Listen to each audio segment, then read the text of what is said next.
Bismillah. Assalamualaikum warahmatullahi wabarakatuh. Alhamdulillah. Wassalatu wassalamu ala rasulillah. Segala puji dan puja kehadirat Allah subhanahu wa ta'ala, juga salawat dan taslim kepada Nabi besar Muhammad sallallahu alaihi wasallam. Melanjutkan pada buku kita yang ditulis oleh Abdul Azim bin Badawi Al-Khalafi. Ini 40 karakteristik mereka yang dicintai Allah, dan kita masih di golongan yang pertama, yaitu orang-orang yang suka bertaubat. Dan sudah kita jelaskan setengah bahasan dan kita akan lanjutkan setengah yang tersisa. Termasuk dalil-dalil dari sunnah atau dari hadis-hadis Nabi SAW berhubungan dengan masalah taubat ini. Kurang lebih kita akan membahas insya Allah dari halaman 25 sekarang ini sampai ke 30. Teman-teman sekalian, sebagaimana saya bahasakan yang lalu, taubat itu indah. Ya, kenikmatan yang tidak bisa digambarkan. Karena bisanya hati tunduk kepada Sang Pencipta Allah, dan juga air mata menetes tanpa diprogramkan. Bagi orang yang betul-betul menyesali perbuatan dosanya karena Allah, dia akan rasakan itu. Rasanya hati ini sangat dekat dengan Allah Subhanahu wa taala. Ingin segera bertaubat sebelum mati datang. Saya berulang kali menemukan sebagian ikhwah antara azan dan iqamah. Berapa hari lalu saya ketemu sama seorang bapak. Mungkin umurnya di atas 50-an. Nangis. Terisak-isak antara azan dan iqamah pada saat subuh gitu. Saya pas sholat di sebelahnya, Masya Allah, dia di saf pertama. Di dekat rumah kami. Kemudian selesai dia berdoa, dia sampai di istighfar. Saya dengar, walaupun dia mungkin berusaha untuk dia saja yang dengar. Tapi kalau ada saya di sebelahnya, saya dengar gitu. Setelah salam, saya salam dari sholat sunnah. Dan dia lihat saya, dia salaman. Assalamualaikum Ustaz. Waalaikumsalam. Terus dia bilang, Ustaz doain ya, saya lagi ada masalah besar nih. Terus saya bilang, insya Allah baiklah. Tapi dia sambil terisak-isak kayak orang yang bebannya luar biasa gitu. Dia nangis terus. Habis salam, saya penasaran ingin tahu masalahnya apa ini. Mungkin orang ini ada terlilit utang. Mungkin ada sesuatu. Dan saya ingin sekali coba, siapa tahu saya bisa mendapatkan keutamaan hadis. Wallahu fi auni abdi makana abdu fi auni akhi. Allah selalu dalam pertolongan seorang hamba selama dia dalam pertolongan saudaranya. Saya pegang pahanya, saya bilang, Pak, insya Allah sebentar habis sholat habis ini. Begitu salam saya bilang, sekarang ini saya tunggu di depan masjid ya. Oh ya baik Ustaz, maksudnya zikirnya pun kita tunda sebelum jemaah masjid bubar. Karena rata-rata kami saling kenal di situ. Habis keluar, terus saya bilang, ada apa Pak? Bisa saya bantu? Ada yang saya bisa bantu? Dia nangis terisak-isak, gak bisa ngomong gitu. Mulai jemaah masjid bubar. Saya kebetulan naik motor, terus saya bilang sama dia, udah Bapak naik motor saya aja. Sambil jalan kita ngobrol. Jalan, gak bisa ngobrol. Nangis terus. Ya, saya mampir di sebuah tempat, alhamdulillah karena masih subuh gelap, jadi orang tidak banyak. Terus akhirnya dia berhenti, saya berhenti di satu tempat yang aman, itu pinggir jalan kami. Terus saya tanya, ada apa Pak? Coba tenangin diri dulu, cerita. Saya pikir betul-betul ini masalahnya bagi saya ini terlilit utang, anaknya sakit. Kata dia bilang sama saya, Ustaz, saya ceritakan ini bukan membuka aib ya. Tapi ini sebuah ibrah, pelajaran yang besar bagi orang yang taubat itu punya kenikmatan tersendiri. Terus dia bilang sama saya, Ustaz, saya ini lama kerja di salon bertahun-tahun. Dan saya dari dulu ini sering kali juga menangani akhwat-akhwat. Udah berapa banyak akhwat dulu yang saya potong rambutnya, yang akhirnya terbuka di depan umum. Dosa banyak sekali. Terus masalah apa? Ya ini anak merasa menyesal. Jadi bukan masalah karena terlilit utang atau apa. Merasa menyesal karena dulu dosanya banyak. Terisak-isak nangis. Terus saya bilang, sudah berapa lama antum tinggalkan salon itu? Anak tinggalkan sudah setahun Ustaz. Alhamdulillah antum sudah tinggalkan, bagus. Ya tapi sekarang bagaimana caranya memperbaiki kesalahan yang lama? Dan beberapa pelanggan juga sekarang ada yang kena cocok, panggil saya ke rumahnya, sekeluarga. Ya suaminya, ya istrinya, ya anaknya saya juga tanggulangi. Gimana caranya saya membahasakan ke mereka? Ya antum harus bisa berbesar jiwa membahasakan. Kalau antum sekarang cuma tangani ikhwah saja. Gak usah lagi tanganin akhwat. Karena pasti akan bertemu dengan yang bukan mahram. Pasti akan menyentuh rambut, menyentuh bagian tubuh dan seterusnya.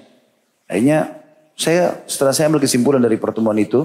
Dia merasa tenang. Saya bilang insya Allah fadhal nanti antum main ke kantor. Di kantor ada banyak ikhwah. Mungkin antum bisa cukur rambut mereka. Oh, Masya Allah banyak di kantor bergabung. Itu bisa pengalihan dari kegiatan yang dulu.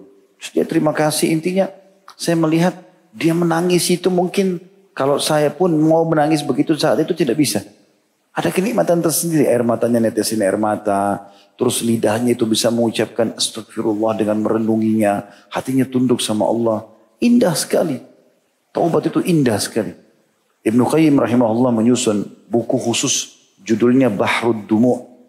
Lautan air mata. Semua kisahnya orang-orang soleh yang bertaubat. Gitu kan. Bagaimana mereka tadinya buruk, mereka bertobat. Dan bagaimana mereka setelah tobat itu mereka istiqomah dalam kebaikan-kebaikan itu. Dan sampai meninggal akhirnya dikenang kebaikan-kebaikan mereka. Dikenang bagaimana mereka istiqomah dalam kebaikan-kebaikan tersebut. Jadi tugas kita teman-teman, kalau salah bertobat kepada Allah. Dan setelah tobat istiqomah.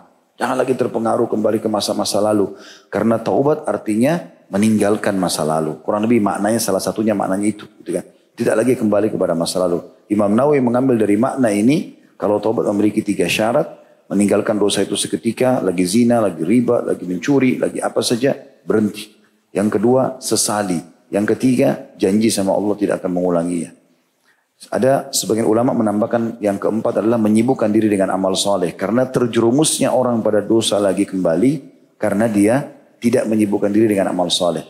Misal jam 9 sampai jam 10 malam, dulunya antum biasa ke karaoke, ke diskotik mana. Ini jam ini harus diganti. Ganti dengan kegiatan misalnya pengajian, ganti. Karena waktu ini masih sangat berbekas dalam jiwa antum. Syaitan akan bisa memicu dari situ. Sebagian ulama mengatakan salah satu ciri taubat seorang hamba diterima, dia melupakan masa lalunya. Atau muncul rasa ikrah atau benci terhadap dosa yang pernah dia lakukan. Sehingga dia merasa jijik, kenapa dulu saya lakukan itu ya? Gitu. Itu salah satu cirinya. Ya. Jadi tidak boleh membuka pintu-pintu syaitan ini. Karena taubat itu sangat indah, mahal, susah untuk didapatkan. Kalau antum beristighfar kepada Allah, lisan ini bisa mengatakan astagfirullah wa atubu ilaih. Berarti Allah sayang sama antum. Allah mau antum kembali kepadanya. Jangan sia-siakan itu. Kesempatan untuk kembali kepada amal soleh ini sulit. Teman-teman renungi riwayat ya. Ada kemarin saya khutbah Jumat. Saya sempat duduk berpikir apa yang saya sampaikan di khutbah Jumat. Saya coba cari buku-buku kecil. Saya temukan ada buku kecil yang menarik. Judulnya Amalan Ringan Berpahala Besar. Ini ya. Saya sempat tandai beberapa tanda. Ada yang menggelitik buat saya. Sampai saya niat mau nyampaikan di kajian kita ini. Riwayat yang unik gitu. Ya. Menurut saya karena saya belum pernah menemukannya ya. Baru pertama kali. Yaitu riwayat yang disebutkan. Bahwasanya ada 3 orang masuk Islam. Di zaman Nabi SAW. Ketiga orang ini pada saat masuk Islam. Baginda Nabi SAW berkata kepada para sahabat. Siapakah yang ingin menampung ketiga orang ini? Maka berkatalah Talha bin Ubaidillah radhiyallahu anhu, salah satu sahabat yang dijamin masuk surga dari 10 orang. Saya ya Rasulullah. Talha bin Ubaidillah orang kaya. Dan memang dia ingin mendapatkan pahala saudaranya ini. Maka ketiga orang ini pun tinggal di rumah Nabi SAW. Di rumah Talha bin Ubaidillah radhiyallahu anhum. Lalu kemudian dikatakan, lalu Nabi SAW mengutus pasukan untuk berperang. Dan salah satu dari 3 orang yang baru masuk Islam yang tinggal di rumah Talha ikut dan terbunuh mati syahid. Dapat keutamaan. Berjalan waktu, Nabi SAW kemudian mengutus pasukan lain. Lalu orang yang kedua, ini kebetulan dari suku Uzrah ditulis di sini. Orang yang kedua ikut lalu mati syahid juga. Berjalan beberapa waktu, orang yang ketiga meninggal di atas ranjangnya. Jadi 3 orang yang masuk Islam ini tinggal di rumah Talha semuanya. Orang yang pertama mati syahid, yang kedua mati syahid, yang ketiga mati di atas ranjang. Yang terjadi uniknya adalah Talha bin Ubaidillah radhiyallahu anhu bermimpi melihat ketiganya di surga. Tiga-tiganya di surga. Namun orang yang meninggal di atas ranjang yang terakhir mati paling depan mendahului teman-temannya. Fasilitasnya lebih bagus. Padahal yang 2 mati syahid. Gitu kan? Dan orang yang terakhir mati syahid mendahului temannya yang syahid pertama. Lalu kemudian orang yang syahid pertama tadi yang pertama kali mati itu ada di paling belakang. Artinya yang paling utama yang mati di atas ranjangnya lalu yang syahid sebelumnya lalu yang syahid pertama paling belakang. Talha bin Ubaidillah bangun lalu kemudian menemui Nabi SAW dan bertanya, ya Rasulullah, bagaimana saya memahami ini? Bukankah orang yang mati syahid lebih baik daripada orang yang mati di ranjang? Gitu kan? Apa kata Nabi SAW? Wa ma angkarta min dzalika laisa wa ma angkarta min dzalik Laisa ahadun afdalu indallah min mu'minin yu'ammaru fil islami li tasbihihi wa takbirihi wa tahlilihi. Kenapa kau heran hai Talha? Tidak ada yang lebih utama di sisi Allah daripada seorang mukmin yang diberi umur panjang dalam Islam karena tasbih, takbir dan tahlilnya. Hadis ini dihasankan oleh Albani dalam As-Sahihah nomor 654 dan diriwayatkan oleh Imam Ahmad. Apa maknanya? Bertasbih sekali, bertahlil sekali, subhanallah, la ilaha illallah, bertakbir sekali, Allah Akbar. Itu kalau satu hari antum lebih umurnya dari orang yang mati syahid, masih bisa mengalahkan orang yang mati syahid itu. Karena besarnya pahala orang yang masih Allah kesempatan ada umur dan bisa bertaubat. Itu luar biasa. Riwayat yang lain mirip dengan ini, diriwayatkan oleh Ubaid bin Khalid As-Sulami radhiyallahu anhu, bahwa Rasulullah SAW mempersaudarakan dua orang sahabat. Salah seorang dari mereka terbunuh mati syahid di medan jihad. Sedangkan yang seorang lagi meninggal seminggu setelahnya. Bedanya cuma 1 minggu 7 hari. Tapi mandi biasa. Mati biasa. Bukan mati syahid yang kedua. Para sahabat pun mensolatkan jenazah yang pertama dan jenazah yang kedua. Lalu Rasulullah SAW bertanya. Jenazah yang pertama mati syahid. Gak ada masalah. Jenazah yang kedua yang mati di atas ranjang seminggu kemudian ini disolati juga oleh para sahabat. Nabi tanya tentang jenazah yang kedua. Apa pendapat kalian tentang orang ini? Maka para sahabat yang solati menjawab, semoga Allah mengampuni dosanya. Kalau ada dosanya Allah maafkan. Semoga Allah merahmatinya.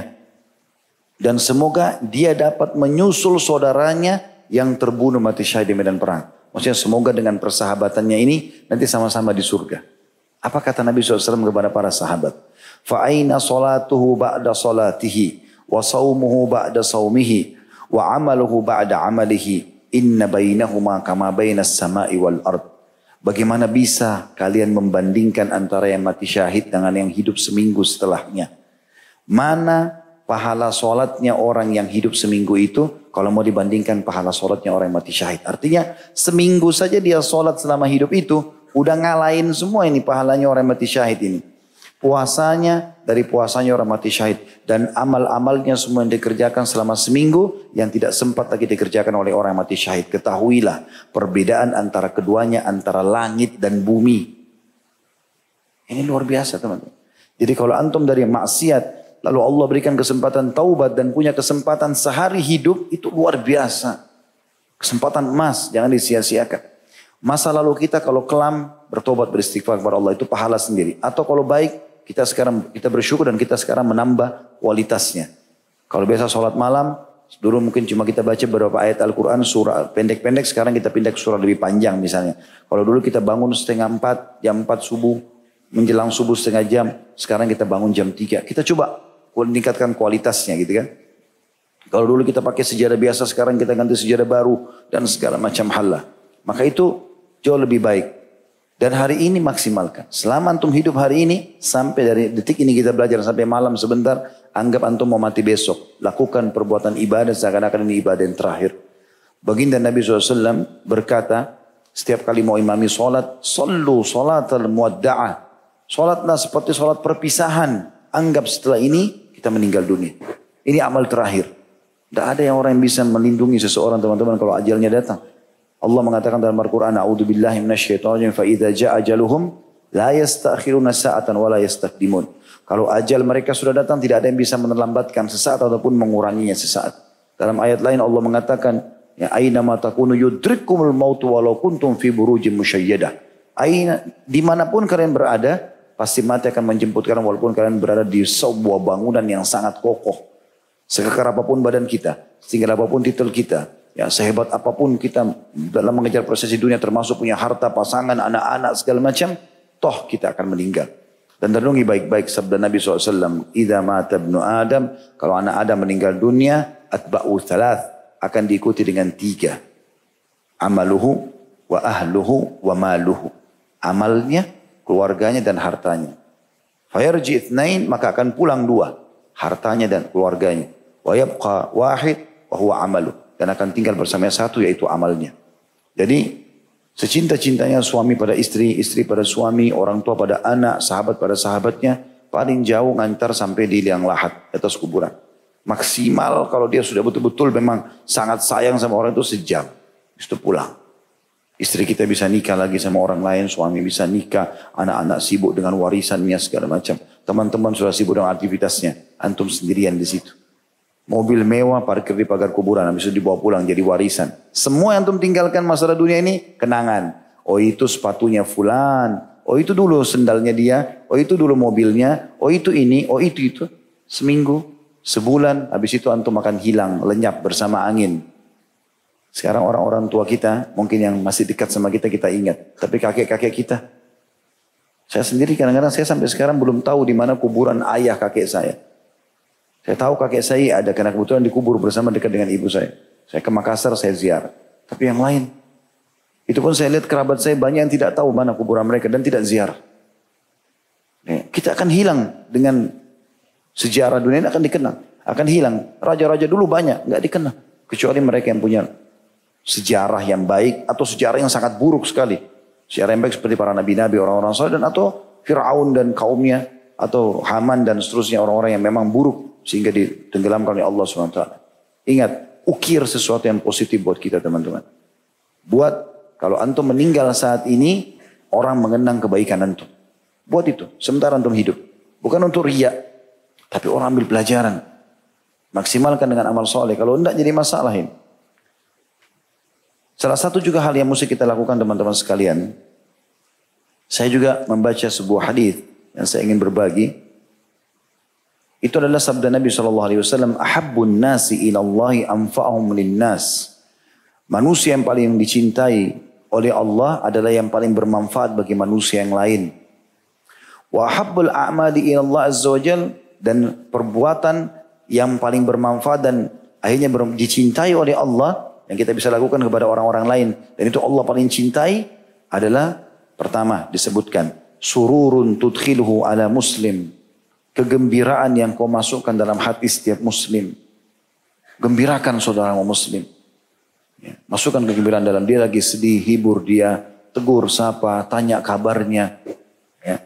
Itu kegembiraan. Ini amal pertama yang paling bermanfaat bagi kita, hubungan kita sama manusia dan paling dicintai oleh Allah. Yang kedua, takshifu anhu kurbah. Engkau menghilangkan kesulitan yang sedang dia hadapi. Apapun. Kita tahu dia benar, kita bela. Gitu kan. Yang ketiga, au taqdi anhu daina. Atau engkau melunasi utang-utangnya. Yang keempat, au tatrud anhu ju'a. Atau engkau menghilangkan rasa laparnya. Berapa banyak kita sering dengar teman-teman di kantor, lapar nih. Kenapa gak bilang, baik ayo makan di mana yuk. Traktir langsung. Ada orang karena bakhilnya, bahasanya beda. Kan baru makan tadi. Masa lapar lagi? Padahal dia bakhil karena gak mau traktir orang. Nabi SAW mengatakan amal yang paling Allah cintai termasuk diantaranya adalah tatrud anhu ju. Tiap hari orang lapar loh ini. Menghilangkan rasa laparnya. Traktir orang, bayayai. Ini amal yang luar biasa. Lalu kata Nabi SAW, apa sih keutamanya Ustaz? Kalau saya hilangkan laparnya orang, saya lunasi utangnya, saya menghilangkan kesulitannya atau saya masukkan kegembiraan dalam hatinya. Misal, apa kata Nabi SAW? Wala an amshi ma akhi fi haja ahabbu ilayya min an a'takifa fi hadzal masjid, yakni Masjidan Madinah syahra. Ketahuilah, kalau aku sendiri kata Nabi bisa memenuhi satu hajat saudaraku muslim, satu hajat, tolong antar saya ke sana, diantar. Tolong bantu saya ini, tolong nasihatnya kita kasih. Kata Nabi SAW, aku memenuhi satu hajat saudaraku muslim, lebih aku cintai daripada aku beriktikaf di masjid ini, ditunjuk Masjid Nabawi, 1 bulan. Iktikaf sebulan teman-teman, kita akan raih 5 waktu sholat. Dengan keutamanya semua. Pasti on time kalau orang iktikaf, kecuali dia punya udzur syar'i. Azan dia sudah di masjid, karena sebelumnya dia sudah tidur di masjid, tinggal di masjid kan. Jadi gak pernah ketinggalan takbiratul ihram pertama imam. Dia akan dapat doa antara azan dan iqamah. Dia dapat sholat qobliyah dan ba'diyah. Sholatnya takbiratul sempurna. Jadi tidak masbuk kecuali punya udur. Kita tidak bicara orang punya udur. Dia akan bisa sholat duha, luasa sholat malam, luasa majelis ilmu dia hadiri, zikir pagi petang, baca Quran. Apa yang tertinggal? Sebulan di Masjid Nabawi. Nabawi 1000 pahala sholatnya. Itu sebulan berarti berapa banyak? 30.000 pahala sholat 5 waktu. 30.000 pahala sholat subuh, 30.000 pahala sholat duhur, asar, maghrib, isya. Kata Nabi SAW, aku memenuhi satu hajat saudaraku muslim. Di antaranya tadi itu, masukkan kegembiraan dalam hatinya, buat dia tersenyum, bercanda yang normal, yang halal. Kemudian hilangkan masalah dia, lunasi utangnya, kemudian hilangkan rasa laparnya. itu Nabi mengatakan lebih baik, lebih aku cinta daripada 1 bulan i'tikaf di sini. Dan kenapa Nabi bilang itu teman-teman? Kenapa masjidnya beliau? Supaya orang memahami besarnya bobot pahala membantu seorang muslim. Lalu kata Nabi SAW yang kelima, waman kadhama ghaidhan. Tadi kan yang keempat menghilangkan rasa laparnya. Dan siapa yang meredam emosinya. Ghaidh ini kata ulama adalah emosi yang bisa dilampiaskan. Kita punya kemampuan untuk melampiaskannya. Tapi kata Nabi SAW, walau sya'a ayyumdihu amdah. Kalau dia mau balaskan, dia mampu. Karena dia punya power, dia benar. Tapi justru dia kontrol emosinya. Apa kata Nabi SAW? Keutamaan yang kelima dari perbuatan bermanfaat ini. Mala Allahu qalbahu yawmal qiyamati ridha. Allah akan penuhi hatinya hari kiamat dengan keridhaan. Maknanya, sebagian maknanya kata ulama hadis adalah Allah akan terima semua amalnya. Allah akan maafkan kesalahannya. Sampai dia ridho. Masuk surga. Hanya dengan emosi sama teman atau sama muslim. Enggak usah deh. Saya enggak usah lampiaskan. Dia gibah saya, tidak usah, biarnya dia gibah, dia dapat dosa, kita nggak usah ikut-ikutan. Kita mampu balas. Kita bisa datang, mungkin kita lebih berotot, kita bisa tonjok dia, segala macam bisa. Tapi enggak, kita nggak balas. Itu keutamanya luar biasa. Justru di situ dikontrol keimanan seseorang. Lalu kata Nabi SAW, menyimpulkan semuanya, وَمَنْ مَشَى مَأَخِيهِ فِي حَاجَةٍ حَتَّى يَقْضِيَهَا لَهُ ثَبَّتَ اللَّهُ قَدَمَيْهِ يَوْمَ تَزُولُ الْأَقْدَامِ. Dan siapa yang keluar sengaja dari rumahnya, menemani satu hajat saudaranya muslim sampai selesai. Minta ditemani sampai selesai. Walaupun cuma temani ke pasar apa, temani saja. Sampai selesai, Allah akan kokohkan kakinya pada hari kiamat di mana semua kaki-kaki tergoncang. Maknanya Allah akan selamatkan pada hari kiamat. Keutamaan yang luar biasa. Saya bacakan di sini kata penulis. Sebagian orang merasa sempit dan terganggu ketika kedatangan orang-orang kecil. Terutama para du'afa. Padahal saat kita membantu saudara kita yang membutuhkan, para fakir miskin dan kaum du'afa, pada hakikatnya kita sedang membantu diri kita sendiri. Ingatlah, barang siapa menunaikan hajat saudaranya, maka Allah yang Maha Suci dan Maha Pemurah akan tunaikan hajatnya. Dan bahwasanya Allah Maha Suci selalu menolong hambanya selama dia selalu menolong saudaranya. Hadis riwayat Muslim. Di antara hadis yang mulia adalah sabda Nabi SAW dari Abu Hurairah radhiyallahu anhu, dan hadis ini riwayat Bukhari Muslim. Nabi SAW bersabda, as-sa'i alal armala wal miskin kal mujahid fi sabilillah. Wa ahsabuhu qal wa kal qa'imi la yaftur wa kas sa'imi la yuftir. Orang yang berusaha membantu janda-janda susah dan orang-orang miskin adalah seperti mujahid di jalan Allah. Seperti orang pergi jihad. Sepertinya, kata Abu Hurairah, beliau juga bersabda, seperti orang yang sholat malam terus menerus dan seperti orang yang berpuasa setiap hari. Kata beliau, jihad di jalan Allah, sholat malam tiada henti, puasa tidak berbuka, semuanya berpahala besar. Dan itu bisa diraih dengan membantu janda-janda susah, orang-orang miskin dan para duafa lainnya. Teman-teman, saya harap sedikit serius dalam masalah seperti ini ya. Jadi kadang-kadang saya pernah begitu sampaikan masalah ini, ada ikhwah yang jadikan bahan bercanda. Gitu kan. Oh ya sudah, kalau gitu Ustadz kan bilang tadi bantu janda, cari janda-janda cantik yang masih muda, ya sengaja jadi target untuk dibantu, akhirnya berduaan, akhirnya terjadi zina. Ini haram akhi. Bukan begitu yang dimaksud. Saya temui berapa kali, coba antum, subhanallah kita di Indonesia ini nggak pernah kekurangan untuk cari sumber pahala ya. Masya Allah, luar biasa. Di masjid ada kotak amal, di ta'lim ada kotak amal, di pinggir-pinggir jalan banyak orang miskin. Itu ibu-ibu duduk di pinggir jalan, sering lihat nggak jual bawang, jual apa? Bukan, dia tidak bisa ke pasar, mungkin kakinya sakit di depan rumahnya, depan gang. Depan gang kami sering kami temukan ada banyak. Tidak pernah saya keluar dari rumah ke pengajian tidak temukan orang begini, pasti ada saja. Kalau kita tanya, Bu ini harganya berapa? Satu bungkus bawang atau bungkus kentang, harganya tidak seberapa. Mungkin semuanya 150 ribu, 200 ribu gitu. Hanya untuk hidupin dirinya. Kalau kita tanya, ibu ada suaminya? Gak ada nak. Anaknya berapa? 3. Hidup dari situ. Orang lula-lalang tidak ada yang mampir ikhwah. Kenapa gak mampir? Mampir, kasih, bantu. Kita sudah lihat orang sudah keriput. Udah bungkuk, udah angkat barang. Masih negosiasi sama syaitan. Kayaknya masih mampu. Gendong anak kayaknya, anak pinjaman. Ini syaitan manusia ini. Hah? Bantu ya akhi dan ukhti. Kenapa bakhilin? Pelit luar biasa. Kenapa dibiarkan? Ada bapak-bapak jual gorengan. Saya lihat gorengannya kalau dijual semua mungkin 400 ribu, 500 ribu.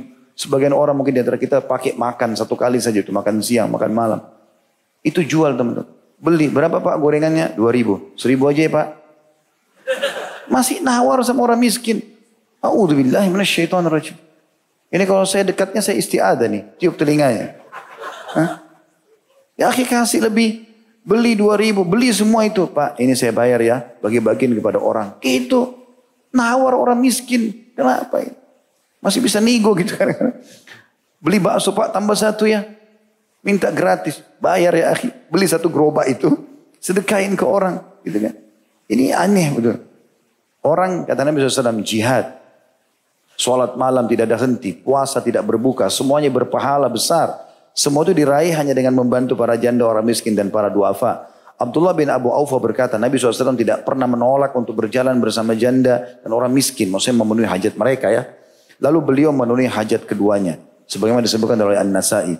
Abu Bakar radhiyallahu anhu sering kali memerah susu kambing untuk masyarakat di sekitar rumahnya. Termasuk janda-janda yang tidak mampu. Abu Bakar punya beberapa ekor kambing radhiyallahu anhu, unta. Beliau peras sendiri susunya untuk kasih kepada orang. Saking ingin cari pahala gitu. Setelah jadi khalifah, seorang wanita berkata di sekitar rumahnya Abu Bakar, sekarang dia tidak akan lagi memerah untuk kami. Waktu Abu Bakar dengar radhiyallahu anhu, beliau tersenyum lalu berkata, sekali-kali tidak. Aku berharap semoga apa yang aku pegang ini, maksudnya kekhilafaan, tidak merubah apa yang telah aku lakukan selama ini. Sampai beliau meninggal tetap merah sebagai khalifah, merah susu kasih orang. Umar bin Khattab rutin selalu mencari orang-orang yang susah. Bahkan pernah dia masuk membantu seorang nenek yang buta dan jompo. Kemudian diikuti oleh seorang sahabat Talha radhiyallahu anhu. Lalu Talha masuk ke rumah itu lalu bertanya kepada ibu tersebut, apa yang orang ini lakukan? Kata dia, orang itu selalu memenuhi hajatku, membantuku, dan membuang apa yang menggangguku. Lalu kata Talha, celaka kau wahai Talha, kenapa kau memata-matai Umar? Gitu kan. Kata beliau, perbuatan baik ini tidak terbatas pada janda, yatim, orang miskin atau duafa. Jika kita mudah dalam bermuamalah dengan sama manusia, toleran dalam urusan utang, maka Allah SWT akan mudahkan hisab kita di akhirat kelak. Karena Rasulullah SAW bersabda, Utiyallaha bi'abdin min ibadihi atahullahu malan. Nanti hari kiamat ada seorang hamba yang sengaja didatangkan atau didatangkan di hadapan Allah Subhanahu wa taala. Ia termasuk orang yang kaya raya, Allah kasih dia harta. Lalu Allah tanya, faqala lah, "Madza amilta fid dunya?" Apa yang sudah kau lakukan selama di dunia dengan hartamu ini? Qala, "Wala yaktumunallah haditha." Dan Nabi SAW mengatakan, dan Allah tidak tersembunyi apapun terhadapnya atau kepadanya gitu kan. Padahal tidak ada yang samar bagi Allah. Allah tahu semuanya tapi Allah sengaja tanya hambanya. Qala, maka hamba itu berkata, ya Rabbi, ataitani malan, ataitani malaka. Engkau telah memberikan aku harta dari sisimu. Fakuntu ubayyu'un nas, dan aku gunakan untuk berbisnis. Wa kana min khuluqil jawaz. Dan salah satu yang aku terapkan dalam hartaku ini adalah kebiasaanku memudahkan urusan orang-orang. Ada orang minta bantu segala macam, mudahkan. Tidak punya uang dikasih barangnya. Fakuntu atayassaru alal musir. Dan aku juga melunasi orang-orang yang terlilit utang. Wa undirul mu'sir. Dan aku memaafkan atau memberikan tenggang waktu bagi orang yang minta waktu, tenggang waktu. Faqala Allah, maka Allah berfirman kepadanya, ana ahaqqu bidza minka tajawazu an abdi. Kata Allah SWT, aku lebih berhak memudahkan urusanmu daripada kau memudahkan urusan orang-orang itu. Lalu Allah berfirman kepada para malaikatnya, maafkan semua kesalahan hambaku ini. Jadi berbuat baik dengan orang. Isi teman-teman waktu setelah taubat itu dengan amal-amal soleh, dengan kebaikan. Bukan cuma buat kita, tapi berbaur dengan orang. Jangan malah eksklusif, setelah taubat malah sendirian. Gitu kan. Kata Nabi SAW, orang mukmin yang berbaur dengan manusia, dengan suka dukanya, jauh lebih afdal daripada orang mukmin yang sendirian. Pergi ke gua, ke gunung, kena takut maksiat, dia beribadah. Jadi ini berbaur sama orang. Kesalahan orang pun bisa menjadi ajang pahala buat kita. Makanya termasuk teman-teman harus diperhatikan. Juga maksimalkan pada saat antum sudah taubat dengan amal-amal soleh. Ya, apalah antum bisa tinggalkan buat amal jariah buat antum. Perhatikan hadits ini. Ya. Kata penulis ini, sedekah jariah adalah sedekah yang manfaat mengalir terus menerus. Seperti tanah yang diwakafkan dan disiapkan untuk bangun masjid, sekolah, panti asuhan, lahan-lahan kebaikan lainnya. Sedekah yang kita berikan semasa hidup kita, pahalanya akan terus berlanjut hingga setelah kita mati. Selama masih berguna dan dimanfaatkan oleh orang banyak.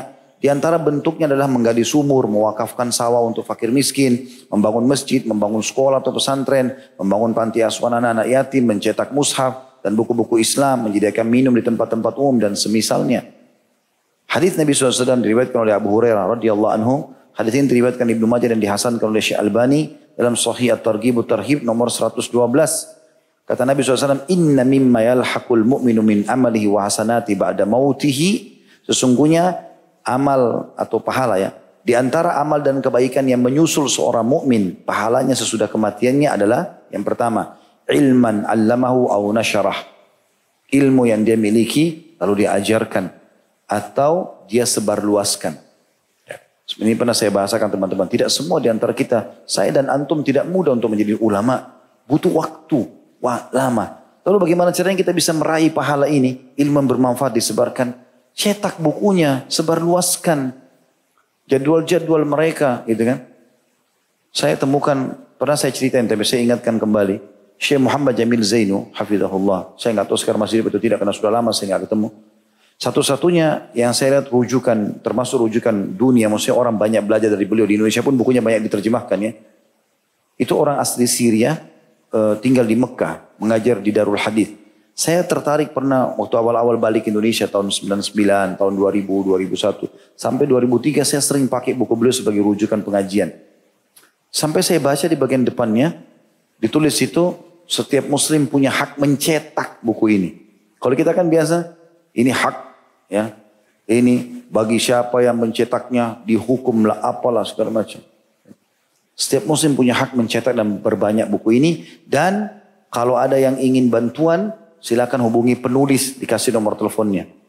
Saya telepon tuh. Itu masih belum ada handphone waktu itu masih awal-awal handphone kula tahun 99 tahun 2000. Saya telepon, Assalamualaikum Syekh, ini saya Khalid Basar apa tadi Indonesia, pengen ketemu ada waktu. Oh silakan, ahlan wa sahlan. Ini alamat saya. Kebetulan saya kenal satu orang Mekah, teman. Dia punya mobil diantar saya ke sana. Keliling-keliling cari sampai dapat. Begitu ketemu, orang sudah tua, jenggotnya putih semua gitu. Ya. Anta Khalid, iya Syekh, saya Khalid. Pelukanlah, salaman sama dia. Terus dia pegang jenggot saya, dia bilang, jenggotmu pendek sekali. Ya. Saya senyum, saya pikir kalau dia lihat jenggot di Indonesia, mungkin dia lebih kaget gitu kan. Cuma 2 lembar, kalau jenggot saya aja dianggap pendek bagaimana. Sambil dia bercanda, dia senyum. Terus duduk, ngobrol-ngobrol. Bukan saya menggurui, tapi saya mengatakan, Syekh, di buku ini ada antum tulis tentang begini. Tapi saya baca di buku lain ada begini. Kita diskusi dan Syekhnya menerima, Masya Allah. Kalau ada kita kasih masukan atau apa. Syekh, apa maksudnya buku ini? Diterangin sama dia. Rupanya waktu itu ya, tahun 2000-an itu sekitar 37 atau 38 judul buku yang beliau tulis. Di sebelah rumahnya itu ada gudang besar, buku-buku banyak berdus-dus. Ringkas cerita saya bilang sama dia, Syekh, saya habis ini, saya mau pulang ke Indonesia, saya mau ambil buku-buku antum. Oh silakan, fadlan, silakan. Ambil saja, berapapun kau mau ambil di belakang gudang itu. Saya masuk ke gudangnya besar sekali, penuh buku-buku. Gak bisa, timbangan pesawat saya waktu itu saya naik ekonomi cuma 20 kilo atau 30 kilo. Saya ambil aja deh, siap judul 10-10 buku. 20-20 buku kalau nggak salah saya ambil. Oke silakan ambillah. Taruh di mobil teman ini, saya ke Jeddah. Waktu itu saya tinggal di rumah sepupu kebetulan di Jeddah. Terus saya sholat di masjid. Sebelum saya berangkat ke Indonesia ada masjid dekat situ. Sholat, ada anak muda saya sudah kenal mereka. Karena saya waktu itu tinggal sebulan di Saudi. Sudah kenalan sama mereka, ngobrol-ngobrol, kadang-kadang habis sholat kita diskusi-diskusi gitu. Terus saya bilang, ikhwani ikhwan ini jamak daripada, biasa kita juga bilang ikhwa ya, akhi, ikhwan, ya, ikhwa. Saya bilang, ikhwani, ini ada buku-buku saya bawa dari Syekh Muhammad Jamil Zainu dari Mekah. Mari saya di sana. Saya mau wakafin taruh masjid sini ya. Saya bawa 10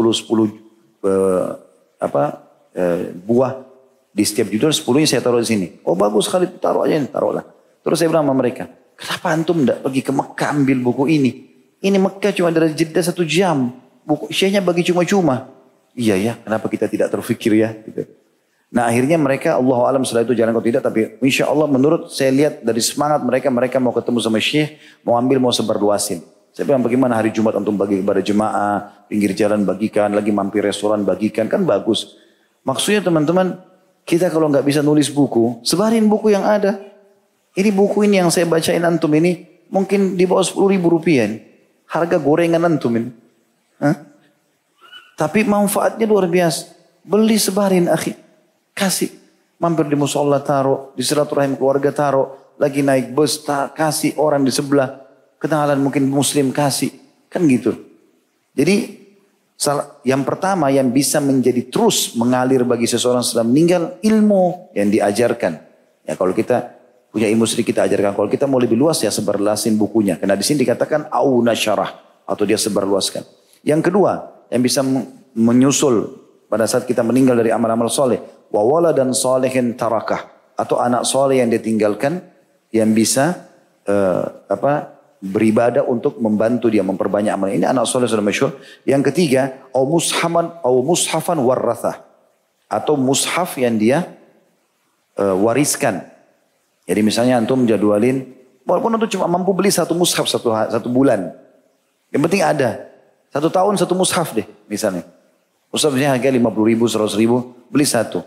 Tiap tahun antum jadwalin atau tiap bulan, kalau bisa tiap hari bagus, tiap pekan sedekahkan, taruh di masjid. Biar orang baca. Cari pesantren, sekolah tahfidz Quran, sumbang Qurannya. Itu amal jariah luar biasa. Karena satu kali mereka hafal, maka itu akan terus melekat di kepalanya. Selama mereka pakai sholat, mereka ajarkan, apalagi para hufad, para hafidz Quran. Cari sekolah-sekolah hafidz Quran. Jadikan target utama antum itu. Ini bujang-bujang lebih penting cari itu daripada cari rumahnya calon mertua. Nah, itu dulu. Cari sekolah tahfidz, sumbang, walaupun satu Quran. Ini saya mau sumbang. Mudah-mudahan bisa dipakai untuk orang hafal di sini. Kalau antum bagi-bagi Quran, saya pernah buat program itu. Pas ikhwah datang, ini Quran gratis pada datang. Saya sudah punya Quran antum mau kasih orang lain. Quran ini antum pakai baca. Setuju gak? Setuju, baik. Saya kasih Quran baru. Gitu kan. Jadi Qurannya juga dia wakafin kok, dia kasih juga ke orang lain. Jadi terus amal itu bisa berjalan. Yang ketiga. Yang keempat, au masjidan banah, atau masjid yang dia bangun. Mungkin teman-teman bertanya, Ustaz, kan tidak semua orang bisa bangun masjid. Ini pertanyaan pernah sahabat tanya. Karena gambarannya masjid besar, mahal. Apa kata Nabi SAW? Allah akan berikan pahala itu, istana di surga. Karena Nabi SAW mengatakan di awal hadisnya, siapa yang membangun rumah untuk Allah di muka bumi, Allah akan bangunkan bagi istana di surga. Allah akan berikan pahala itu bagi orang yang membangun rumah Allah di muka bumi, walaupun seperti sarang burung. Sarang burung 20 ribu rupiah, 10 ribu rupiah. Ada kotak amal di pinggir jalan masjid, taruh. Digabung, beli semen, beli batu bata, beli keramik, antum sudah dapat istana di surga. Tuh, mudah, gak sulit, gitu kan? Makanya jangan digosip sama syaitan yang lewat kotak amal. Kayak yang saya sudah bantu kemarin. Itu kemarin. Kalau kotak amal itu setahun, 365 hari ditaruh di situ. Antum sumbang sehari sekali, 365 istana di surga. Apa yang satu kali? Ini syaitan bisik. Kemarin-kemarin sudah dicatat buku amal. Hari ini harusnya setiap hari. Karena buku amal kita terbuka setiap hari kan gitu. Jangan sia-siakan peluang itu. Kemudian selanjutnya. Yang keberapa nih? Yang keempat ya. Yang kelima. Au baitan libni sabil banah. Atau rumah untuk ibnu sabil. Ya, orang yang terputus jalan lah ya. Di sini diterjemahkan itu. Rumah untuk ibnu sabil atau musafir yang dia bangun. Ya, kalau kita kan sekarang banyak penginapan, hotel kan gitu. Mungkin berbayar. Nah ini Nabi SAW suruh gratisin. Ada rumah, setiap ada keluarga datang dari luar Jakarta, ada musafir, silahkan tinggal. Tinggalin di situ. Nah teman-teman kalau bangun masjid bisa menggabungkan ini dengan ada rumah. Rumah di sebelahnya rumah untuk tamu lah istilahnya. Jadi bukan cuma imam, ada musafir datang bisa tinggal di situ.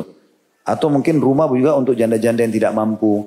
Mungkin antum punya tanah, bisa bangun berapa petak rumah, 5-10 rumah petak. Oke, tinggalin janda-janda itu tidak mampu, biayai anaknya sekolah. Mereka sudah mampu keluar diganti orang lain. Semampu kita. Tapi ini termasuk yang bisa. Yang keenam, au nahran ajrah, atau sungai yang dialirkan. Ya, maknanya di sini adalah dia buat perairan. Termasuk dalamnya sumur. Jadi kan sumur. Au sadaqatan akhrajaha min malihi fi hayati wa sihhatihi yalhaquhu bim ba'di mauti. Atau sedekah apa aja kata Nabi. Apel kah, roti kah, minuman kah, apa saja sedekah yang dia keluarkan semasa dia hidup dan dia sehat, yang akan menyusul pahalanya untuknya pada saat dia meninggal dunia. Itu luar biasa. Tapi ingat teman-teman ya, harus dari yang halal. Harus yang halal. Karena yang haram Allah tidak terima tentunya. Kemudian juga teman-teman sekalian, termasuk yang perlu digarisbawahi ya. Setelah antum taubat, antum sudah kenal agama, sudah mulai, usahakan teman-teman sekalian mencintai, menambah pahala dengan yang lainnya seperti jenguk orang sakit misalnya. Jenguk orang sakit ini ada hadisnya. Kata penulis, ini saya langkah-langkai ya, ini banyak sekali poinnya, tapi saya langkah-langkai dah. Terdapat 70.000 malaikat yang akan berdoa bagi orang yang mau meluangkan waktunya sejenak untuk menjenguk saudaranya yang sedang sakit.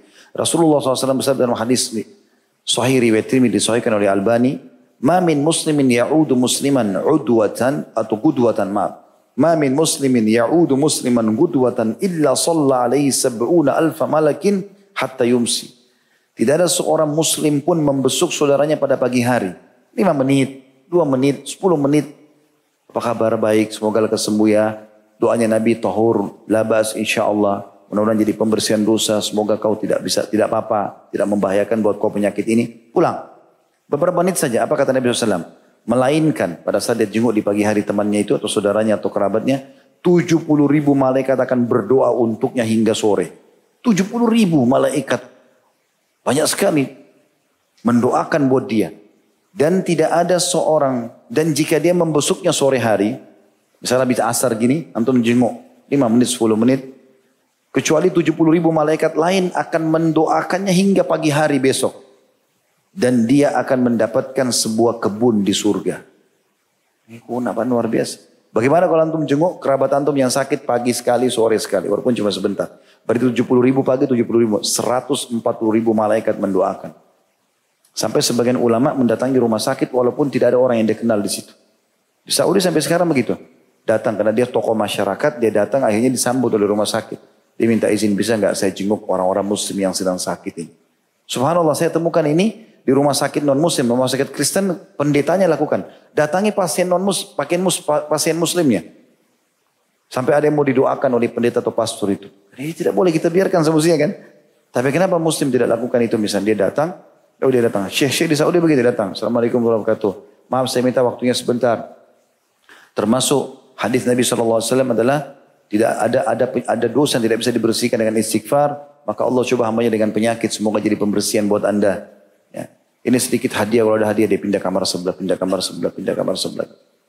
Sampai seorang syekh pernah menceritakan di Riyadh, dia datang ke rumah sakit, dia datangi satu kamar, orang tidak kenal, anak muda, kakinya lagi digip, diangkat tinggi, semen semuanya, patah rupanya. Kata syekhnya sudah cek kamar, lalu syekh mengatakan sabarlah, begini-begini, sebutkan dalilnya, lalu dia mengatakan syekh, saya justru bersyukur, kata anak muda itu.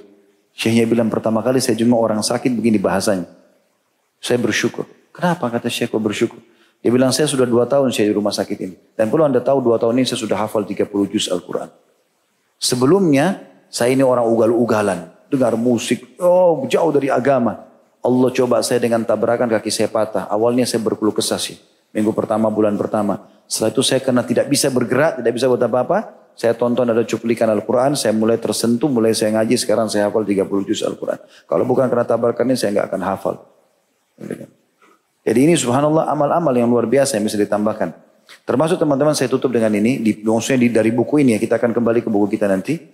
Kalau antum sudah taubat teman-teman, dekatkan diri dengan orang-orang saleh, orang-orang beriman, para ulama, orang-orang yang saleh, yang memang ahli ibadah. Karena mencintai mereka akan membawa kita bersama mereka di surga. Dengarkan ini, riwayatnya diangkat oleh beliau, khusus judulnya, Bersama Abu Bakar sama Umar. Seorang sahabat datang mendatangi Rasulullah SAW dan bertanya pada beliau, kapan hari kiamat? Maka Rasulullah SAW balik bertanya, wa madza a'dadta laha? Apa yang sudah kau persiapkan untuk kiamat itu? Qala la syai'. Kata orang itu masih sedikit sekali ya Rasulullah. Illa anni uhibbullah wa rasulahu sallallahu alaihi wasallam. Tapi ada satu modal saya mencintai Allah dan Rasulnya. Maka Nabi SAW mengatakan, faqal anta ma'aman ahbabt. Kau akan bersama dengan orang yang kau cintai. Artinya karena kau cintai Allah dan Rasulnya, sekarang kau cintai aku ini, seakan-akan Nabi bilang begitu, kau akan sama-sama aku di surga. Bersama Rasulullah SAW di surga. Istananya berdekatan dengan Nabi, amalnya sedikit. Kenapa? Modalnya mencintai mereka. Mencintai Nabi. Qala Anas, maka sahabat Nabi yang mulia Anas berkata, Fama farihna bi syai'in farihna atau farahna biqaulin Nabi SAW, anta ma'a man ahbabta. Kami tidak pernah segembira ya pada saat mendengar dan menerima hadis Nabi SAW, engkau bersama dengan orang-orang yang kau cintai. Qala Anas, maka Anas menanggapi itu mengatakan, fa ana uhibbun Nabiyya sallallahu alaihi wasallam wa Abu Bakrin wa Umar. Maka aku mencintai Nabi SAW, aku mencintai Abu Bakar dan mencintai Umar. Wa arju an akuna ma'ahum bihubbi iyahum. Dan aku berharap aku bisa bersama mereka dengan cintaku kepada mereka. Wa illam a'mal bimithli a'malihim. Walaupun aku belum bisa beramal seperti amalnya dia. Cintai Abu Bakar, cintai Umar, cintai Talha, Zubair, sahabat-sahabat Nabi. Cintai para salafus salih, tabi'in, orang-orang salih, orang-orang yang ahli ibadah. Cintai mereka karena amal kita belum tentu sama dengan mereka. Jadi jangan ikuti orang-orang Syiah lagi caci maki Abu Bakar, caci maki Umar. Apa kata Nabi SAW? Penulis angkat hadis yang mulia ini. Kalau tadi itu hadis Bukhari, tadi itu riwayat Anas ya.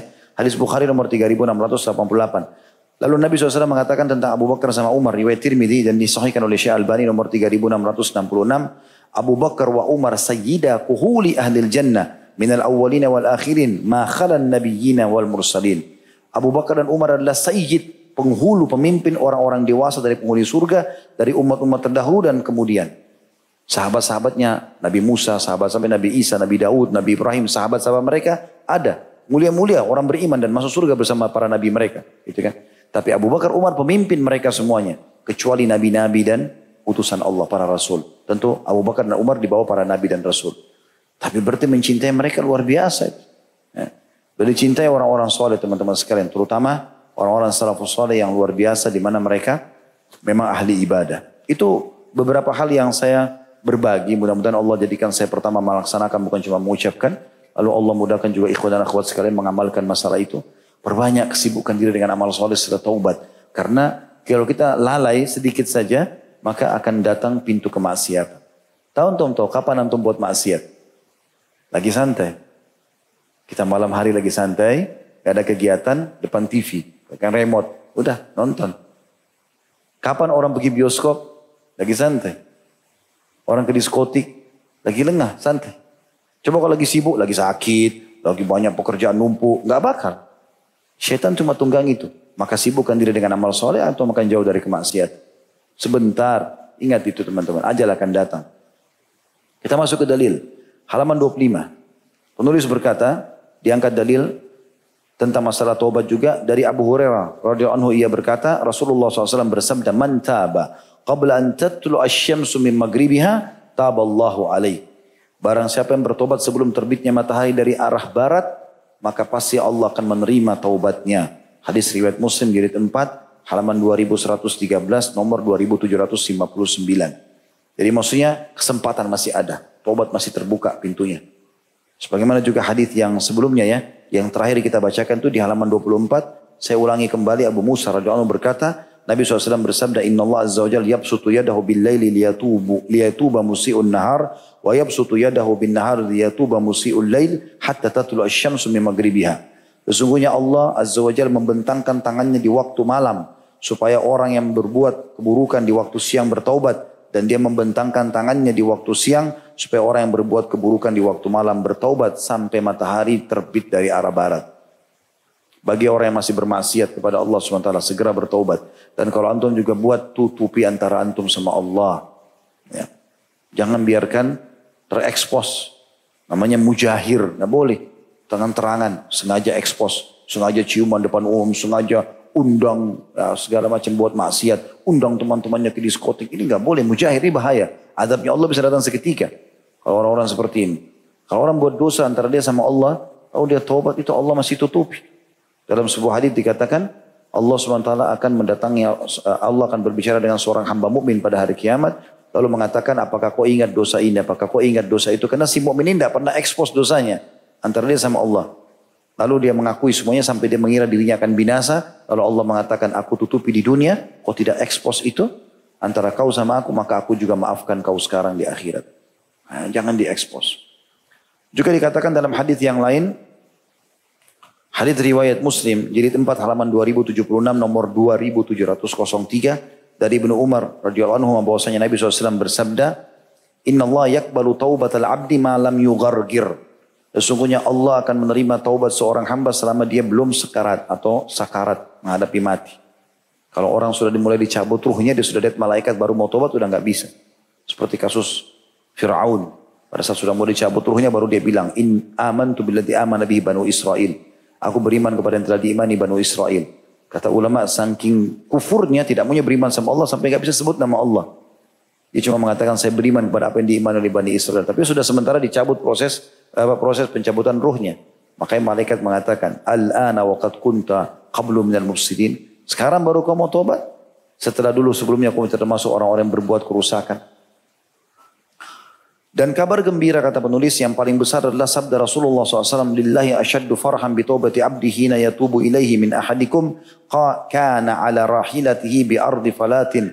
فانفلتت منه وعليها طعامه وشرابه فأيس منها فأتى شجرة فاتجع في ظلها قد أيس من راحلته فبين هو كذلك إذ هو بها قائمة عنده فأخذ بختامها ثم قال من شدة الفرح اللهم أنت عبدي وأنا ربك أخطأ من شدة الفرح.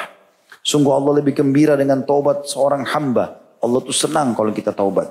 Daripada kegembiraan salah seorang di antara kalian ketika ia berada di atas hewan tunggangannya di suatu padang pasir Sahara. Lalu hewan tunggangannya itu kabur, sedang makanan dan minumannya berada di atasnya. Ia pun putus asa darinya. Kemudian ia mendatangi sebuah pohon lalu berbaring di naungannya. Dalam keadaan putus harapan dari kendaraannya yang hilang. Pada saat itulah tiba-tiba hewan tunggangannya telah berada di sisinya. Lalu ia pun mengambil tali kekangnya.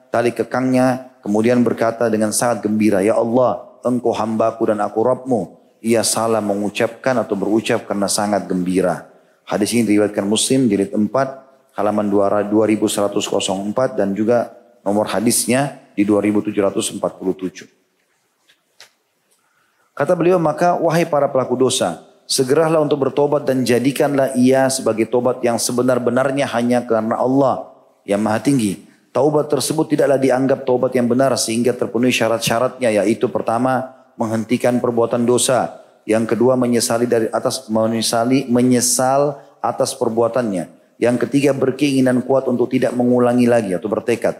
Hal tersebut berlaku apabila perbuatan dosa itu dilakukan kepada Allah. Namun apabila perbuatan dosa tersebut dilakukan terhadap sesama manusia, maka ia harus mengembalikan kerugian terhadap orang yang telah dizaliminya ketika dia mampu. Dan meminta dimaafkan jika dirasakan aman dari fitnah. Barang siapa tidak mampu mengembalikan hak orang yang dizalimi dan khawatir terjadi fitnah dan kerusakan karena meminta dimaafkan, maka ia wajib bertaubat kepada Allah dan memperbanyak doa serta memohon ampun kepadanya untuk kemaslahatan dan kebaikan orang-orang yang terambil haknya. Sehingga kezalimannya dapat terbalaskan dengan memperbanyak doa bagi kebaikan mereka. Apabila syarat-syarat tobat itu sudah terpenuhi, maka tobatnya diterima insya Allah. Kalau tidak, maka orang-orang yang memohon diampuni dosanya, kemudian maka orang yang memohon diampuni dosanya, kemudian mengulangi kembali perbuatannya adalah bagaikan orang yang mencemooh ya, terhadap Rabbnya. Allah berfirman, Allah yastahzu bihim wa yamuddum fi tuganim ya'mahun. Allah akan membalas olok-olokan mereka dan membiarkan mereka terombang-ambing dalam kesesatan mereka. Ayat ini disebutkan dalam surah Al-Baqarah surah nomor 2 ayat 15. Jadi maksud daripada potongan paragraf ini teman-teman, kalau hubungan kita sama Allah SWT seperti orang berzina misalnya, ya sudah antara dia sama Allah. Dia taubat dengan 3 syarat tadi, Allah terima. Tinggalkan dosa itu seketika, nyesali dan janji sama Allah tidak akan ulangi. Tapi kalau berhubungan dengan manusia seperti ghibah, fitnah, mencela, ini dibagi oleh ulama. Kalau merusak citra, kayak menggibah, mencela, memfitnah, ini harus minta maaf dan minta keridhoannya. Kalau dia ridhokan, alhamdulillah. Dia tidak ridhokan, maka kita terus berusaha, kata ulama. Ya, kalau kita sudah tulus dan sudah berusaha berulang kali tetap dia tidak mau, maka Allah Maha Kuasa. Nanti Allah insya Allah akan maafkan kita. Gitu. Yang penting kita sudah berusaha. Kalau yang berhubungan dengan masalah pengambilan benda materi kayak mencuri, maka dia selain tobat kepada Allah, minta maaf dan mengembalikan benda yang sudah diambil. Baru bisa bersih kesalahan. Selain 3 syarat tadi ya, harus meninggalkan. Tidak boleh lagi ada pencurian. Jadi jangan dia kembalikan kepada temannya karena dia tahu ini barang teman, tapi barang lain dia tetap curi. Itu tidak boleh. Taubat itu hukumnya wajib atas orang-orang yang taat kepada Allah dan atas orang-orang yang bermaksiat kepadanya. Ayatnya besar kata ganti Allah. Namun kewajiban tobat atas orang yang berbuat maksiat adalah sangat jelas. Maksudnya dalil-dalilnya. Adapun kewajiban tobat atas orang-orang yang taat adalah karena mereka belum tentu dapat mewujudkan ketaatan yang murni kepada Allah. Sebagaimana mereka belum dapat melaksanakan itu sesuai dengan kehendak Allah. Kalau boleh, karena boleh jadi ada sifat meremehkan dalam ketaatan. Maka mereka harus memaksakan diri dengan bertobat dan memohon ampun atas dosa-dosa mereka itu. Dengan demikian ia menjadi orang yang paling bertakwa kepada Allah dan paling baik ketaatannya kepadanya karena memperbanyak tobat dan memohon ampunan. Dan di dalam majlis mereka mengulang-ulangi doa, Rabbi ghfirli wa tub alayya innaka antat tawwabur rahim mi'ata marrah. Ya Rabbku, ampunilah aku dan terimalah tobatku. Ya, bisa juga astagfirullah wa atubu ilaih. Sesungguhnya engkau maha penerima taubat, pemberi taubat, lagi maha penyayang sebanyak 100 kali. Karena ini disebutkan dalam sebuah riwayat yang sahih. Ini riwayatnya Ibnu Majah nomor 3075, Abu Daud nomor 1502, Ibnu Majah nomor 3814. Ini dikatakan para sahabat menukil, kami mendengar dalam majelis Nabi SAW, setiap majelis tidak pernah kurang dari 100 kali beliau mengatakan Rabbi ghfirli wa tub alayya, Rabbi ghfirli wa tub alayya innaka antat tawwabur rahim. Juga Rasulullah SAW bersabda, Ya ayuhan nas, tubu ila Allah fa inni atubu fil yawmi ilaihi, fa inni atubu fil yawmi ilaihi mi'ata marrah. Wahai sekalian manusia, bertobatlah kepada Allah, karena aku bertobat kepadanya 100 kali dalam sehari. Hadis ini riwayat Ahmad nomor 3 dan disahihkan oleh Albani dalam silsilah hadis sahihah di nomor 1452. Kata beliau, maka marilah kita memperbanyak taubat dan memohon ampun. Orang yang baru mulai bertobat harus dapat merubah lingkungannya. Teman-teman yang jelek dalam kurung akhlaknya tidak berguna lagi baginya setelah taubat. Dan tempat-tempat berkumpul yang senantiasa ia berada di tempat itu sudah tidak baik lagi setelah dia taubat. Dia harus dapat mengganti teman bergaulnya serta mengganti tempatnya yang lebih baik. Barang siapa berbuat demikian, maka Allah akan mengokohkan kakinya di atas jalannya Allah yang lurus dengan dikaruniai petunjuk. Jadi maksudnya di sini salah satu yang harus diubah adalah tadi yang kita sudah sebutkan banyak amal-amal soleh bermanfaat bagi orang lain juga harus mengganti lingkungan. Ya, memang lingkungan antum subhanallah secara alami sebenarnya ya. Kita kalau hadir di majelis begini nanti kita lebih suka berkenalan sama orang di pengajian. Mungkin kalau kita dulu punya teman di diskotik segala, kita sudah nggak mau berhubungan sama mereka. Kecuali orang yang lemah imannya. Atau dia hanya hadir di majelis, hanya kena testimoni, seremoni saja. Coba-coba. Ya. Tes-tes. Enak nggak sih di majelis ilmu gitu ya. Tapi kalau dia niat ikhlas menghadirinya, maka insya Allah akan aman. Dia nanti akan tidak nyaman sendiri dengan teman-temannya. Karena ternyata duduk sedikit temannya gosip. Duduk sedikit temannya ngobrol masalah perempuan ini, masalah laki-laki itu, dan seterusnya. Kata beliau, tetapi barang siapa senantiasa berteman dengan teman-teman yang jelek akhlaknya, bahkan bergaul dengan orang-orang jahat, maka sungguh ia tidak akan berdiri tegak di atas jalan orang-orang yang senantiasa berbuat kebaikan. Karena itu, seorang alim berwasiat kepada orang yang telah membunuh 100 orang agar merubah lingkungannya. Disebutkan dari Abu Sa'id al-Khudri radhiyallahu anhu bahwasanya Nabi SAW bersabda, Kana fi man kana qablakum rajulun qatala 99 nafsan fasa'ala an a'lami ahli al-ardi fadulla alaihi rahibun fa'atah faqal innahu qatala 99 nafsan fahal lahu min taubah faqal la faqatalahu fakammala bihi mi'ah thumma sa'ala an a'lami ahli al-ardi fadulla ala rajulin alimin faqal innahu qatala 100 nafsin fahal lahu min taubah faqala na'am ومن يحول بينه وبين التوبة انطلق إلى أرض كذا وكذا فإن بها أناس يعبدون الله فاعبد الله معهم ولا ترجع إلى أرضك فإنها أرض سوء فانطلق حتى إذا نصف الطريق أتاه الموت فاختصمت فيه ملائكة الرحمة وملائكة العذاب فقالت ملائكة الرحمة جاء تائبا مقبلا بقلبه إلى الله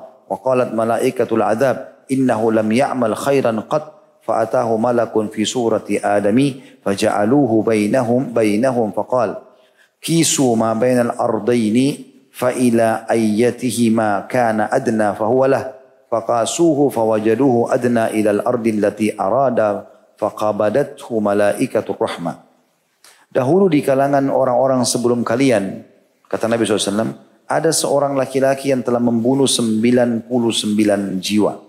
Kemudian ia bertanya tentang orang yang paling alim di daerah tersebut. Maka dia ditunjuki pada seorang rahib atau pendeta. Lalu datanglah ia kepada rahib itu. Ia berkata kepada si rahib bahwasanya ia telah membunuh 99 orang. Apakah diterima kalau ia bertaubat? Rahib itu menjawab, tidak. Lalu orang tersebut membunuh rahib tersebut sehingga lengkaplah yang menjadi korbannya 100 orang. Kemudian dia bertanya lagi tentang orang-orang atau orang yang paling alim di daerah tersebut. Lalu dia ditunjukkan kepada seseorang yang alim. Lalu ia berkata bahwa ia telah membunuh 100 orang. Apakah bisa diterima kalau dia bertobat? Orang alim itu menjawab, ya, karena siapakah yang dapat menghalangimu dengan taubat atau dari taubat? Pergilah ke daerah fulan. Pergilah ke negeri ini, ke kota ini gitu. Karena di sana ada orang-orang yang beribadah kepada Allah. Beribadahlah kepada Allah bersama mereka di sana. Dan janganlah kembali ke daerahmu. Karena daerahmu tersebut jelek. Maksudnya penuh dengan kemaksiatan. Lalu pergilah laki-laki itu. Ketika baru sampai pada setengah dari perjalanannya, tiba-tiba datanglah kematian kepadanya. Para malaikat rahmat dan para malaikat adab memperdebatkan masalah laki-laki tersebut. Kira-kira yang rengut nyawanya nanti ini yang ambil ini. Malaikat rahmat kasih sayang atau malaikat penyiksa.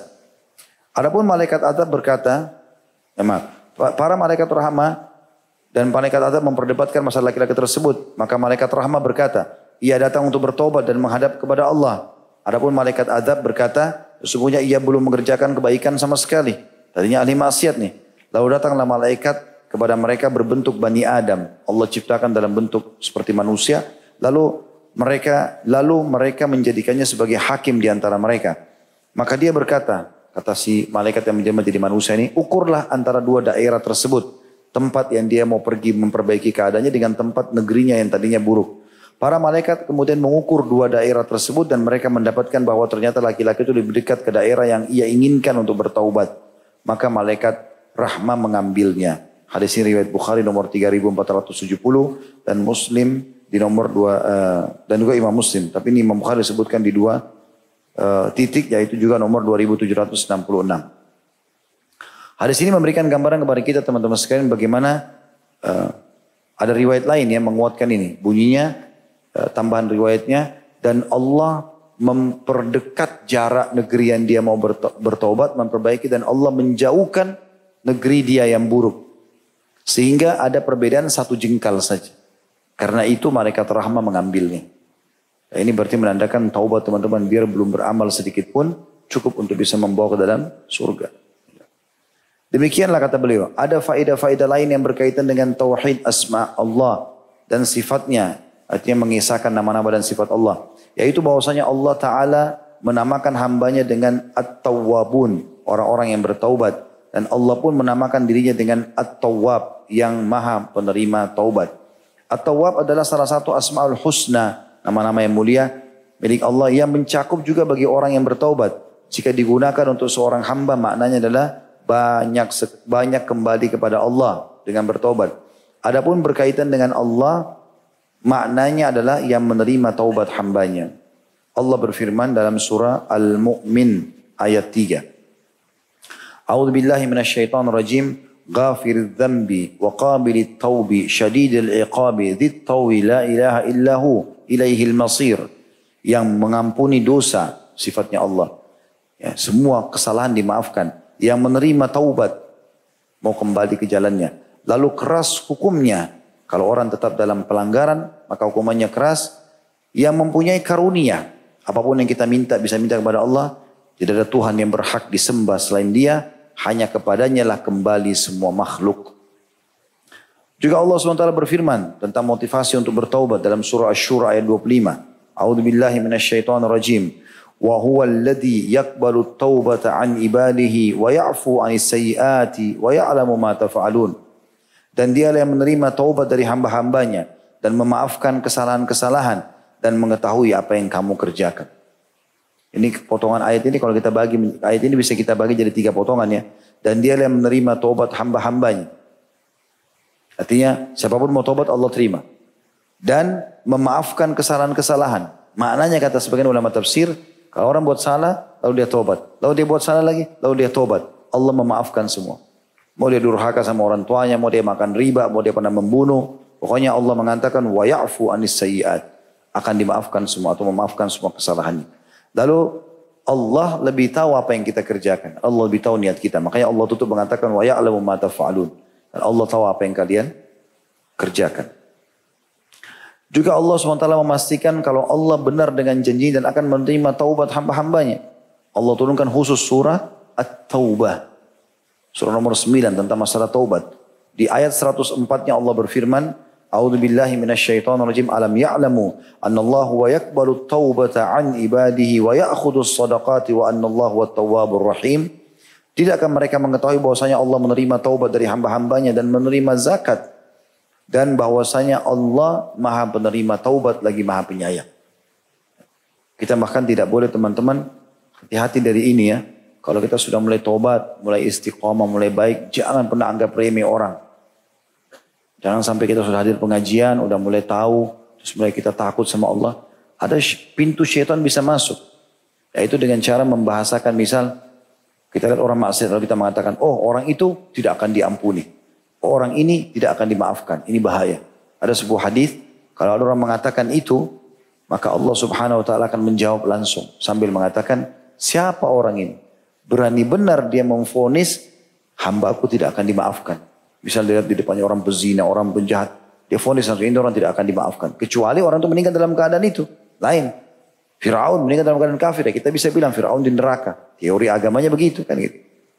Tapi kalau masih hidup gak boleh kita vonis. Mungkin dia tobat di akhir hidupnya. Mungkin dia tobat besok. Mungkin dia setelah tobat lebih baik amalnya daripada kita. Allahu a'lam. Kita gak pernah tahu masalah itu. Mungkin dia lebih rajin. Mungkin dia mati syahid. Mungkin. Segala macam hal. Jadi gak boleh. Kalau ada orang yang mengatakan itu, Allah tidak akan mengampuni si fulan. Dosamu terlalu banyak kau tidak akan dimaafkan. Maka Allah mengatakan langsung, siapa orang ini berani-berani memvonis aku tidak akan memaafkan hambaku ini. Ketahuilah aku sudah maafkan dia dan aku sudah hancurkan amalmu. Amalnya orang ini yang tadi sudah tobat duluan malah dihancurkan oleh Allah SWT. Jangan pernah memvonis orang. Kalau sebelah kita di majelis begini ada orang dulu masa lalunya kelam kita tahu. Ya, dan kita duduk di sebelah kita jangan olok-olok. Ahli neraka sadar ya. Tidak boleh. Olok-olok tidak boleh. Masya Allah. Sudah ikut pengajian, ayo kita ada jadwal lagi di sini. Rangkul, sambut. Lupain masa lalu orang. Bukan tugas kita menilai masa lalu orang. Mungkin tobatnya dia mengalahkan tobat kita. Seperti wanita yang berzina di zaman Nabi SAW kan. Dirajam. Ini memang berat dosanya orang ini. Kenapa? Karena dia punya suami zina. Dan hamil dari selingkuhannya. Datang ke masjid, ya Rasulullah. Bersihkan saya. Nabi SAW masih kasih sayang sama dia. Nabi mengatakan, anak di rahimmu. Padahal anak haram ini. Punya hak. Lahirkan dulu. Habis melahirkan, datang lagi ya Rasulullah, bersihkan saya. Saya betul-betul buat dosa yang menurut saya sangat besar. Tidak mau dihukum di akhirat. Nabi bilang anak itu punya hak, susui dulu. Disusui. Setelah 2 tahun disusui, dia kembali lagi, dia tetap mau dirajam. Nabi SAW suruh ikatkan kain bajunya, supaya dia nggak jatuh, didudukin lalu dilempar batu. Ada satu sahabat mengatakan, semoga Allah melaknatmu. Lempar batu. Kenapa? Sudah punya suami berzina gitu. Apa kata Nabi SAW? Jangan kau laknat. Karena perempuan ini sudah taubat. Kalau dibagi untuk 70 orang penghuni penduduk Madinah, cukup buat mereka. Di satu orang ini tobatnya, kalau 70 orang buat dosa seperti dia, maka satu tobat ini dibagi cukup untuk Allah terima semuanya. Karena tingginya kualitas tobat dia. Jadi walaupun kita sudah tobat dari tahun lalu, 10 tahun lalu, ada orang baru tobat sekarang, jangan anggap remeh. Mungkin dia lebih baik daripada kita. Allahu a'lam. Mungkin dia punya orang tua yang dia bakti kita nggak punya. Mungkin banyak. 1001 hal. Makanya kata Hasan Basri rahimahullah tentang masalah tawadhu, jangan kau lihat siapapun muslim depanmu kecuali kau tanamkan dalam dirimu kalau dia lebih baik. Tanamkan itu. Ingat kalau dia lebih tua, katakan pada diri kita, dia lebih banyak ibadahnya. Kalau dia lebih muda, katakan dia lebih sedikit dosanya. Kata beliau penjelasannya adalah bahwa asma Allah tadi yang maha penerima taubat, tawwab, itu terdiri dari 2 bagian. Di antaranya nama-nama yang dikhususkan untuk Allah, maka tidak boleh ada penamaan yang sama dengan nama tersebut. Seperti nama Allah Ar-Rahman, Al-Muhyi, Al-Mumit. Ya, ini Allah tentu kita sudah tahu nama Allah yang paling agung. Ar-Rahman yang maha pengasih. Ya, Rahmanur Rahim, maksudnya Ar-Rahman yang maha penyayang. Al-Muhyi yang menghidupkan, Al-Mumit yang mematikan. Ini adalah nama-nama yang khusus bagi Allah Ta'ala yang terbaik. Dan tidak boleh menamakan selain Allah dengan nama-nama itu. Di antaranya nama-nama yang tidak dikhususkan baginya atau bagi Allah, yang besar kata ganti Allah baginya, akan tapi dibolehkan bagi yang lain untuk diberi nama itu, ya, sebagaimana Allah memberi nama dirinya dengan At-Tawwab dan dia menamakan hamba-hambanya dengan At-Tawwabin. Kan sama, Tawwab. Sifatnya Allah Tawwab dan kalau hambanya jamak Tawwabin. Kalau dihapus in-nya Tawwab juga gitu kan. Dan dia menamakan hamba-hambanya dengan At-Tawwabin. Sebagaimana pula menamakan dirinya dengan Ar-Ra'uf, Ar-Rahim. Yang menamakan Nabi Muhammad SAW dengan Ra'ufur Rahim. Penyayang, pengasih. Dan menamakan dirinya dengan As-Sami Al-Basir. Yang maha mendengar dan maha melihat. Serta dia juga menamakan manusia dengan Sami'an Basira. Manusia itu mendengar dan juga melihat. Perbedaan antara sebuah nama dan nama lain seperti perbedaan antara zat yang satu dengan zat yang lainnya. Tetapi Allah Subhanahu wa taala berfirman, "Laisa kamitslihi syai'un wa huwas samiul basir."